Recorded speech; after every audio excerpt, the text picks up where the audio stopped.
और बुजुर्गों, आप सबको मैं नमस्कार करते हुए एक बात कहना चाहती हूँ कि उनका आज जिनके लिए हम याद करने के लिए आए हैं, उनका व्यक्तित्व इतना बड़ा था कि मैं अपने मुंह से बोलूँगी तो उसका कोई असर नहीं है, क्योंकि आप लोग जो बोल रहे हैं समझ रहे हैं वो बात है।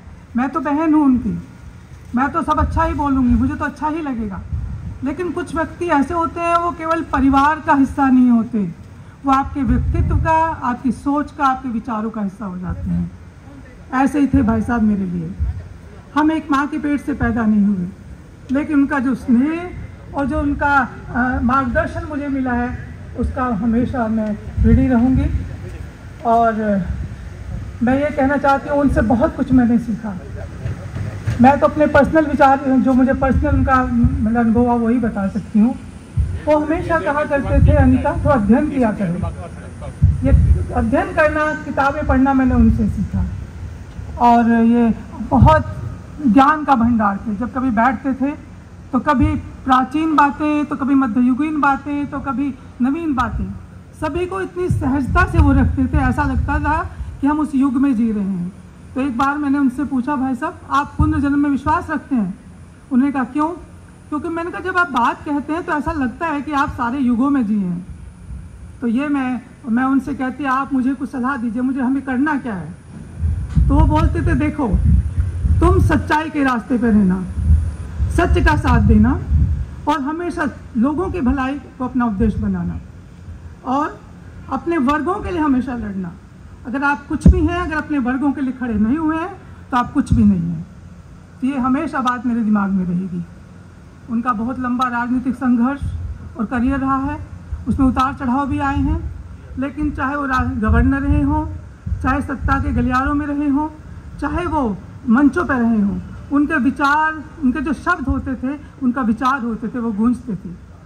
हमेशा कहा करते थे कि देखो आपकी विरासत आपका धन दौलत नहीं है, आपकी विरासत होनी चाहिए आपके विचार, आपकी सच्चाई, आपकी ईमानदारी। और जिस बात को आप सही मानते हो उसको कहने से कभी डरना नहीं। और उसी बात को उन्होंने हमेशा कायम रखा और उसी बात को लेकर वो आगे तक बढ़ते रहे और उसका उन्होंने खामियाजा भी उठाया। उनकी सच्चाई का आप सबको पता है क्या उनके साथ हुआ। सीबीआई की रेड पड़ी, मेरे घर भी पड़ी। मेरे घर उनके लिए कुछ नहीं मिला। एक जन्म पत्री थी जो मैं काफ़ी साल पहले किसी को दिखाने के लिए लाई थी, वो पड़ी थी तो वो ले गए। खैर वो अलग बात है। अब जैसे सभी लोगों की शिकायत है कि उनको राजकीय सम्मान नहीं दिया गया, मैं कहती हूँ कि वो सम्मान तो सिर्फ क्षणिक होता, भूल जाते लोग उनको। आप लोग जो सम्मान दे रहे हैं, देश जगह जगह जो उनके लिए सभाएं हो रही है, श्रद्धांजलि सभाएं होती हैं, ये है असली सम्मान उनका, जो हमेशा आने वाले टाइम में याद रखा जाएगा। और वो जो उन्होंने कहा हमेशा उस पर अड़िग रहे। उनकी सुनाई हुई शेर व शायरी, जब शाम को बैठते थे तो बहुत सारे चुटकुले, शेर व शायरी, बहुत सारी चीज़ें सुनाते थे। उन्हीं सुना हुआ बताया हुआ एक शेर मैं आपको बता देती हूँ। जिस धज से कोई मकतल में गया वो शान सलामत रहती है, इस जान का जाना जान बात नहीं है, जान तो आनी जानी है।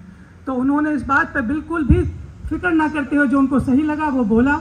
और जो हम मैं यही कहना चाहती हूँ कि उनके आदर्श, उनके विचार हमारा मार्गदर्शन करेंगे। यही श्रद्धांजलि है और उनको हमेशा एक अच्छे नेता के रूप में आप सब और अच्छे परिवार के आदमी उसके रूप में, बुजुर्ग के रूप में याद किया जाएगा। मेरे लिए तो बहुत बड़ा लॉस है, क्योंकि हमेशा सरल इतने थे कि कहीं जाते तो मेरे से पूछते कि अनीता क्या बोलना है वहाँ, कई बार पूछते। मैंने कहा भाई साहब आप बात कैसी कर रहे हो, मुझे थोड़ी पता है क्या बोलना, मुझे इतना नॉलेज नहीं है। वो कहते कि नहीं तुम बड़ी ज्ञानी लड़की हो, बताओ।